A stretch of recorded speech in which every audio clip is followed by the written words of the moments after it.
Halo semua, selamat datang di channel San. Jika kalian adalah seorang yang malas membaca buku, tapi kalian ingin mendapatkan pengetahuan dari buku tersebut, channel ini sangat cocok bagi kalian. Karena kalian hanya perlu mendengarkan. Dan tentu saja ada narasi teks dalam video ini.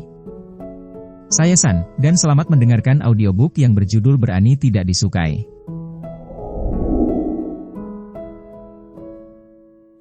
Perasaan inferior adalah asumsi yang subjektif. Filsuf, nah, coba kita cermati hubungan interpersonal dari sudut pandang yang sedikit berbeda.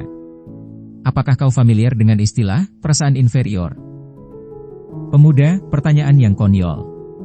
Seperti yang pasti sudah bisa kau duga dari diskusi kita sampai saat ini, aku hanya segumpalan besar perasaan inferior.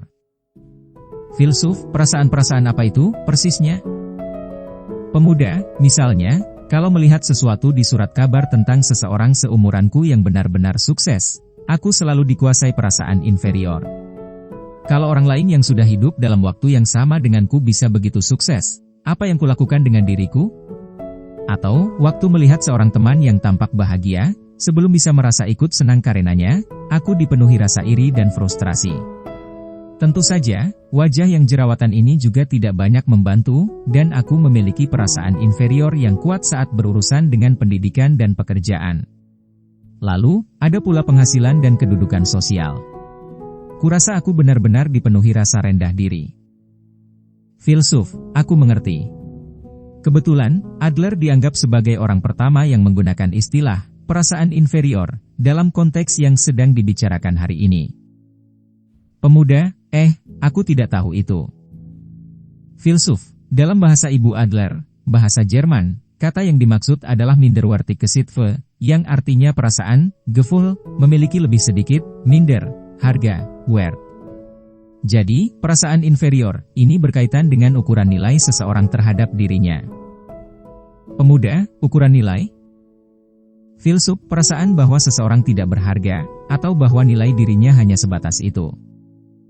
Pemuda, aku tahu betul bagaimana rasanya.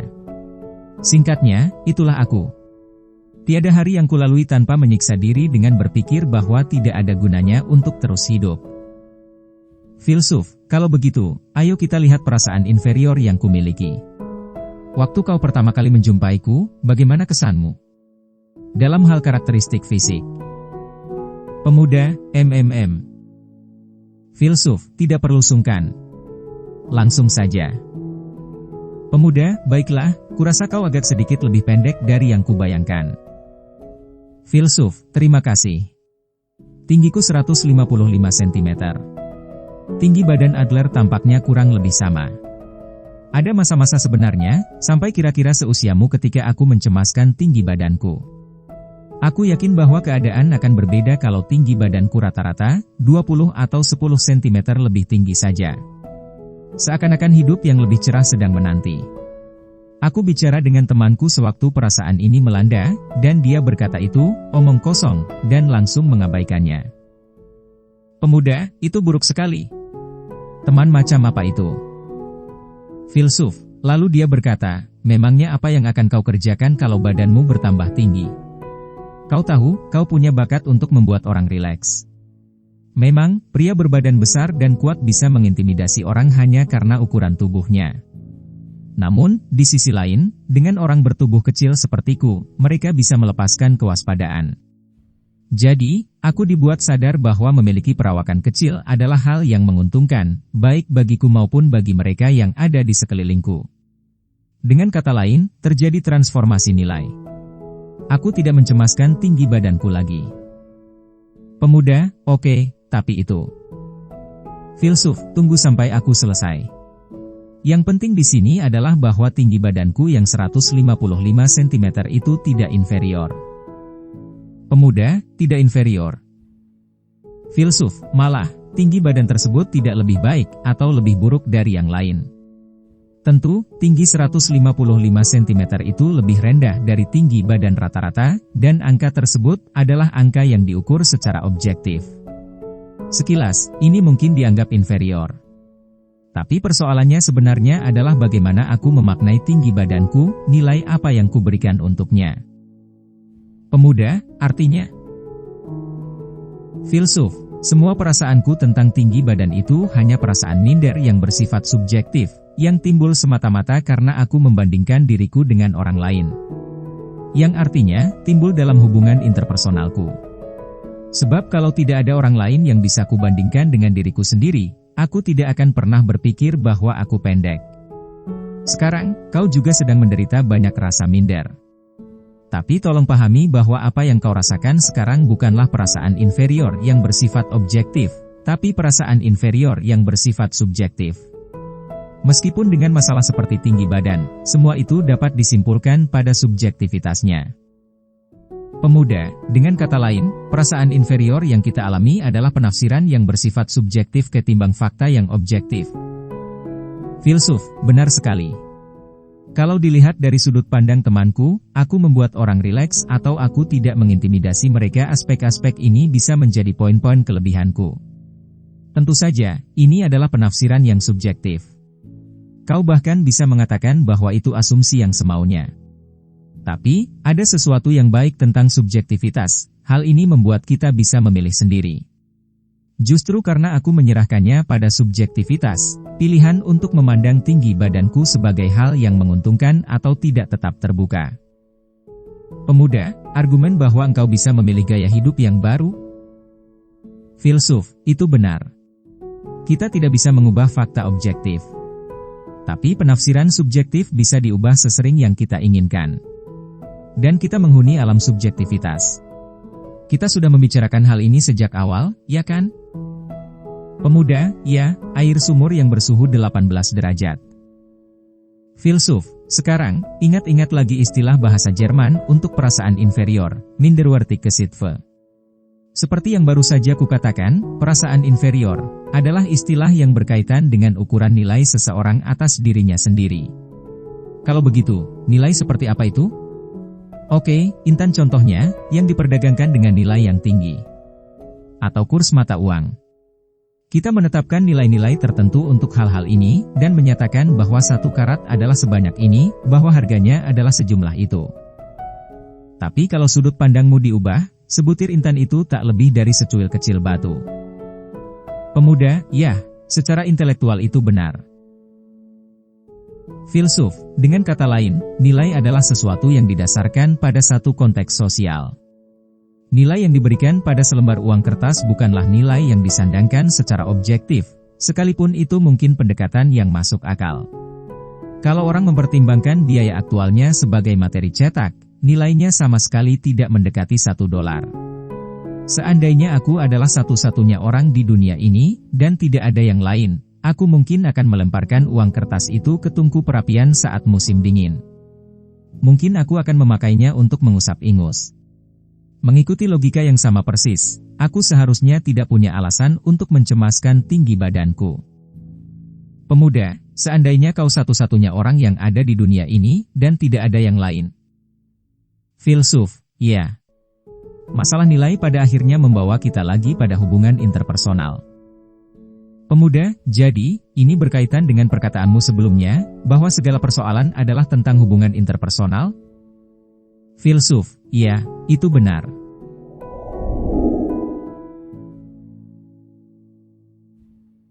Kompleks inferioritas hanyalah alasan. Pemuda, tapi bisakah kau menyatakan dengan pasti bahwa perasaan inferior benar-benar merupakan persoalan dalam hubungan interpersonal? Bahkan orang yang dipandang sukses secara sosial sekalipun, yang tidak perlu merendahkan derajatnya dalam hubungan dengan orang lain, masih memiliki sedikit perasaan inferior. Bahkan pebisnis yang berhasil mengumpulkan harta melimpah, wanita cantik jelita yang dicemburui semua orang, serta peraih medali emas Olimpiade, mereka semua dihantui dengan perasaan inferior. Begitulah kelihatannya bagiku. Bagaimana aku sebaiknya berpikir tentang hal ini?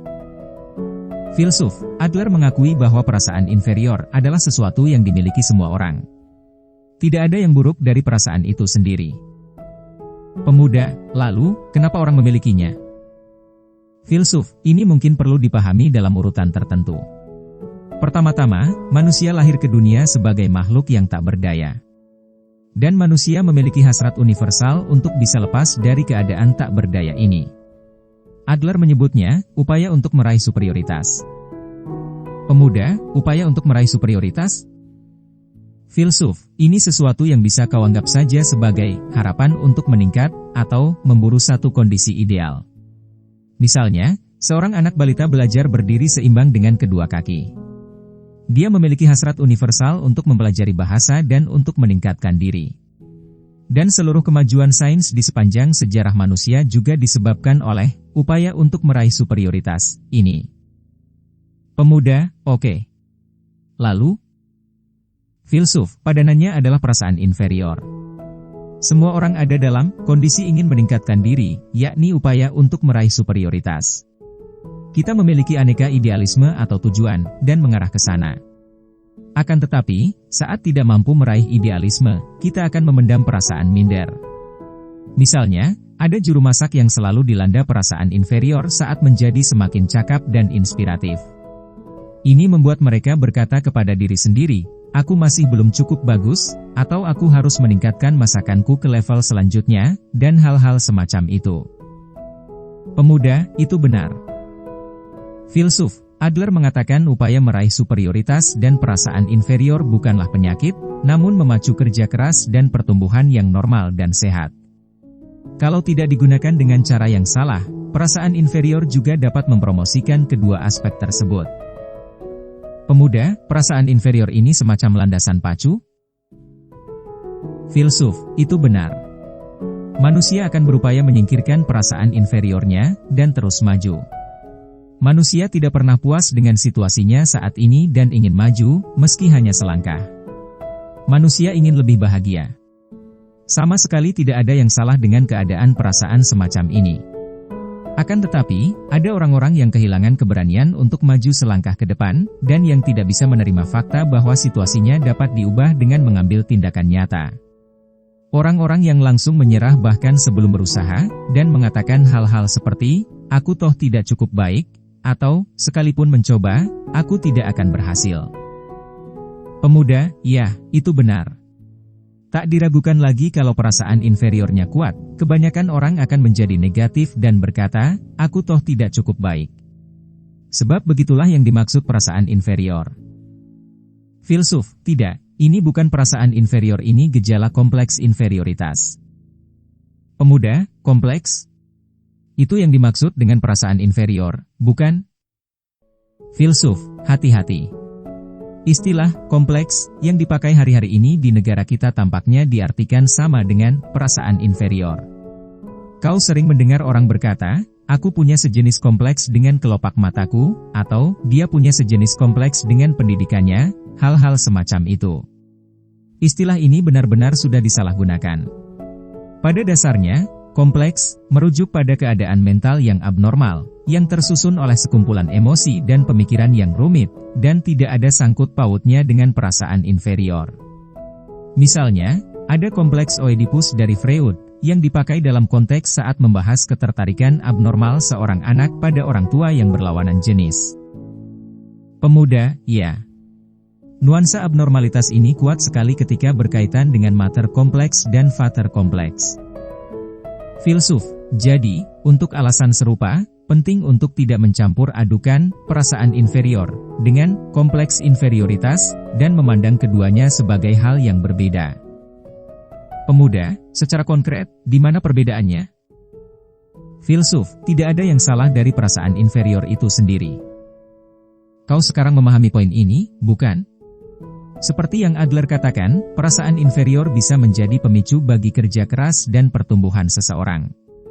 Misalnya, kalau seseorang memiliki perasaan inferior berkenaan dengan pendidikannya, lalu memutuskan, aku tidak punya pendidikan tinggi, jadi aku hanya perlu berusaha lebih keras dari yang lain, itulah arah yang diharapkan. Kompleks inferioritas, di sisi lain, merujuk pada kondisi yang mulai menjadikan perasaan inferiornya sebagai alasan. Jadi, seseorang berpikir, aku tidak punya pendidikan tinggi, jadi aku tidak bisa sukses, atau aku tidak tampan, jadi aku tidak bisa menikah. Ketika seseorang bersikeras memakai logika, A adalah situasinya, jadi B tidak bisa dilakukan dengan cara seperti itu dalam kehidupan sehari-hari, itu tidak bisa dikategorikan sebagai perasaan inferior. Itu adalah kompleks inferioritas. Pemuda, tidak, itu adalah hubungan sebab akibat yang logis. Kalau kau tidak berpendidikan tinggi, kesempatanmu untuk memperoleh pekerjaan atau sukses di dunia ini akan sirna. Kau akan dipandang berada pada skala sosial yang rendah dan tidak bisa berhasil. Itu sama sekali bukan alasan. Cuma fakta yang keras dan dingin. Filsuf, tidak, kau keliru. Pemuda, bagaimana bisa? Di mana kekeliruanku? Filsuf, apa yang kau sebut sebagai hubungan sebab akibat dijelaskan Adler sebagai hubungan, sebab dan akibat yang tampak. Artinya, kau meyakinkan diri bahwa ada hubungan sebab akibat yang serius, yang sebenarnya sama sekali tidak ada. Beberapa waktu lalu, seseorang memberitahuku, penyebab aku sulit menikah ialah karena orang tuaku bercerai saat aku masih kecil. Dari sudut pandang aetiologis Freud, yang berorientasi pada sebab, perceraian orang tuanya menjadi trauma besar yang terhubung dalam hubungan sebab akibat yang jelas dengan pandangannya tentang pernikahan. Akan tetapi, Adler, dengan pendirian teleologinya, yang mengaitkan tujuan, menolak argumen tersebut dan memandangnya sebagai hubungan, sebab dan akibat yang tampak. Pemuda, meskipun demikian, pada kenyataannya berpendidikan tinggi membuat seseorang lebih mudah meraih kesuksesan di masyarakat. Aku tadinya berpikir kau tahu benar hal-hal semacam ini. Filsuf, isu yang sebenarnya ialah bagaimana seseorang menghadapi realitas tersebut. Kalau yang kau pikirkan adalah, aku tidak berpendidikan tinggi, jadi aku tidak bisa sukses. Daripada berpikir aku tidak bisa sukses, kau seharusnya berpikir, aku tidak mau sukses. Pemuda, aku tidak mau sukses? Alasan macam apa itu? Filsuf, ini hanya tentang takut melangkah ke depan, juga bahwa kau tidak mau mengambil upaya yang realistis. Kau tidak ingin berubah sampai-sampai kau bersedia mengorbankan kesenanganmu saat ini misalnya, waktu yang kau habiskan untuk bermain-main dan berkecimpung dengan hobimu. Dengan kata lain, kau tidak diperlengkapi dengan keberanian untuk mengubah gaya hidupmu. Akan lebih mudah jika keadaan tetap seperti apa adanya sekarang, sekalipun kau mungkin punya sedikit keluhan atau keterbatasan. Pembual memiliki perasaan inferior. Pemuda, mungkin begitu, tapi... Filsuf, selanjutnya, kau memendam rasa kompleks inferioritas karena pendidikanmu dan berpikir, aku tidak punya pendidikan tinggi, jadi aku tidak bisa sukses. Kalau dibalik, alasannya bisa menjadi, kalau saja aku punya pendidikan tinggi, aku bisa menjadi sangat sukses. Pemuda, benar.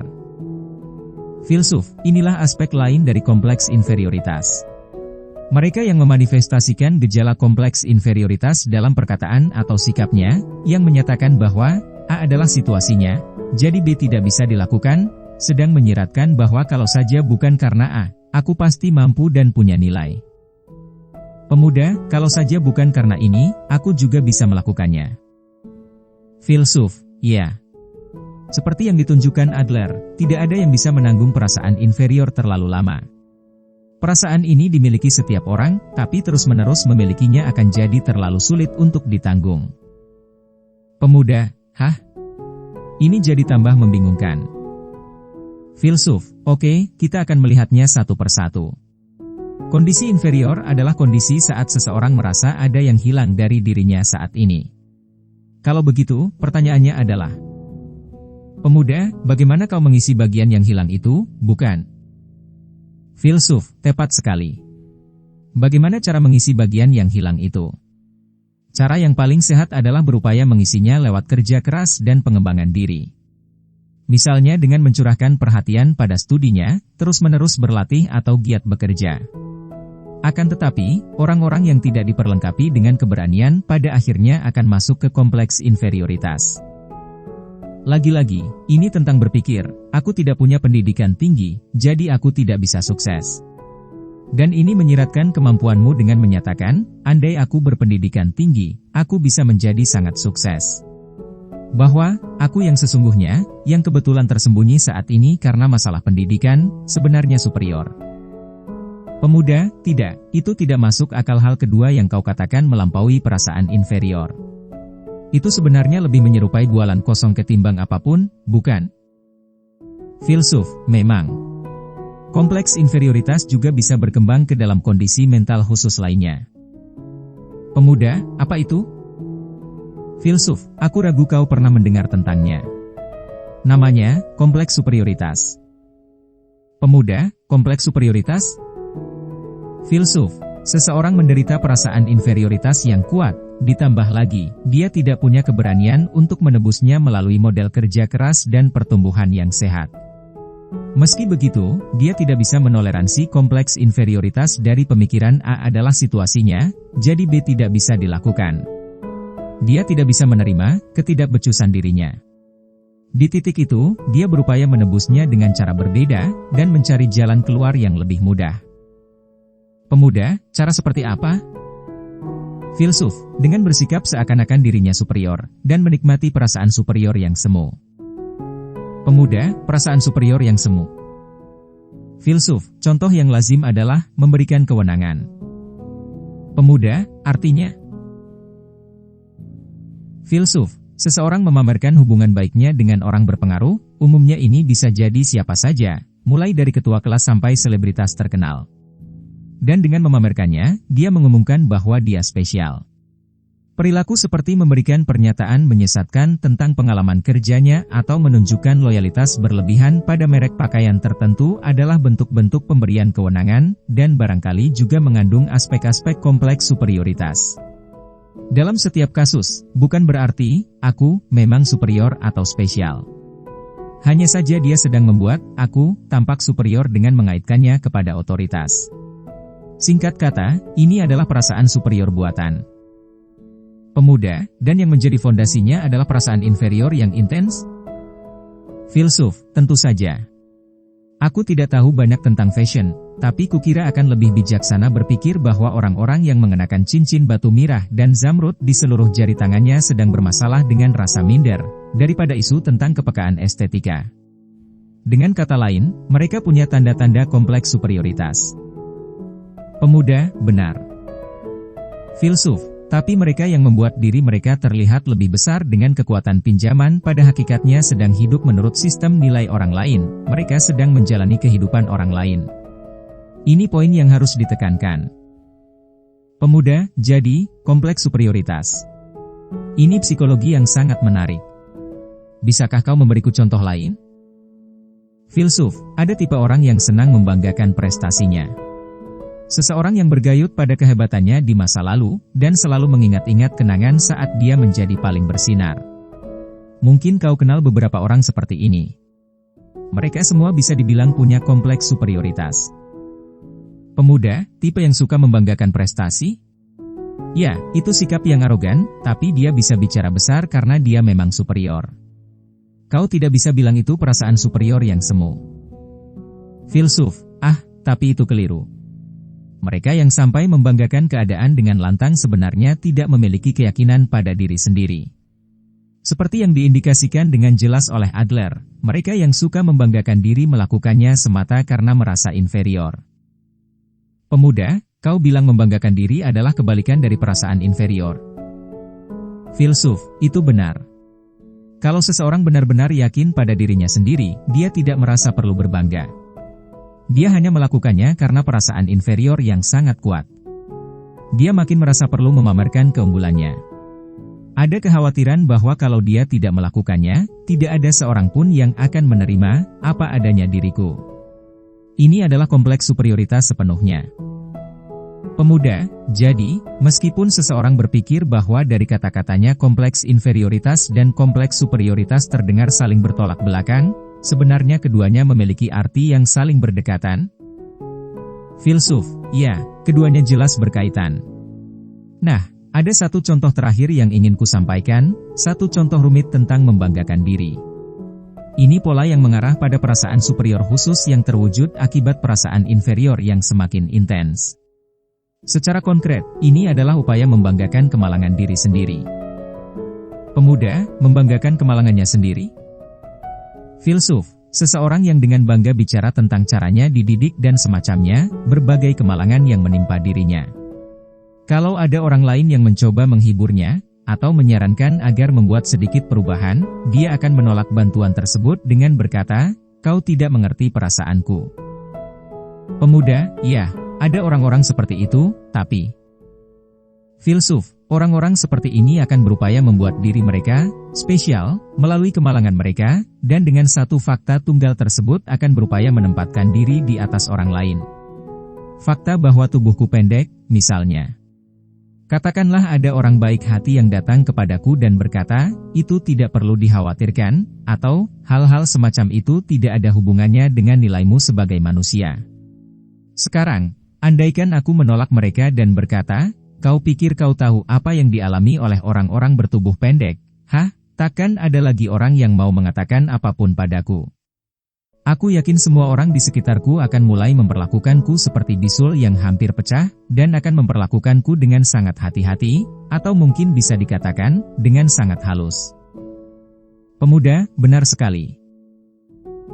Filsuf, dengan begitu, posisiku lebih superior dari yang lain, dan aku bisa menjadi istimewa. Ada cukup banyak orang yang berupaya menjadi makhluk spesial, dengan bersikap seperti ini waktu mereka sakit atau terluka, atau menderita batin akibat patah hati. Pemuda, jadi, mereka mengungkapkan perasaan inferior itu dan memanfaatkannya. Filsuf, ya. Mereka memanfaatkan kemalangan mereka, dan mencoba mengontrol pihak lain dengan cara itu. Dengan mendeklarasikan betapa malang diri mereka dan betapa besar penderitaan mereka, mereka berupaya membuat orang-orang di sekitar mereka khawatir, kerabat dan teman mereka, misalnya, membatasi perkataan dan perilaku serta mengontrol orang-orang itu. Tipe orang yang kubicarakan di awal, yang mengunci diri di kamar, berulang kali menikmati perasaan superior dengan memanfaatkan kemalangan mereka. Sedemikian rupa sampai-sampai Adler sendiri menunjukkan, dalam kebudayaan kita, kelemahan bisa menjadi senjata yang sangat kuat dan ampuh. Pemuda, jadi, kelemahan adalah senjata yang ampuh? Filsuf, Adler mengatakan, malah, kalau kita bertanya kepada diri sendiri, siapa orang yang paling kuat dalam kebudayaan kita, jawaban yang logis adalah bayi. Bayi menguasai dan tidak dapat didominasi. Bayi menguasai orang dewasa dengan kelemahannya. Dan justru karena kelemahan inilah, tidak ada yang bisa mengendalikannya. Pemuda, aku tidak pernah menjumpai sudut pandang tersebut. Filsuf, tentu saja, perkataan seseorang yang pernah terluka, kau tidak mengerti bagaimana perasaanku, memang mengandung sedikit kebenaran. Memahami sepenuhnya perasaan orang yang sedang menderita adalah sesuatu yang tidak bisa dilakukan siapapun. Tapi, selama ia terus memanfaatkan kemalangannya untuk menjadi istimewa, ia akan selalu membutuhkan kemalangan tersebut. Sang pemuda dan filsuf sekarang sudah meliput serangkaian topik bahasan, perasaan inferior, kompleks inferioritas, dan kompleks superioritas. Meskipun istilah-istilah tersebut jelas merupakan istilah penting dalam psikologi, kebenaran yang terkandung di dalamnya berbeda jauh dari makna yang dibayangkan oleh sang pemuda. Namun, entah mengapa ia masih merasa ada sesuatu yang tidak pas. Sebenarnya dari ini semua, apa sih yang membuatku sulit menerimanya? Ini pasti tentang bagian pembuka, dasar pemikirannya itulah yang masih membuatku ragu. Sang pemuda dengan tenang mulai membuka mulut untuk berbicara.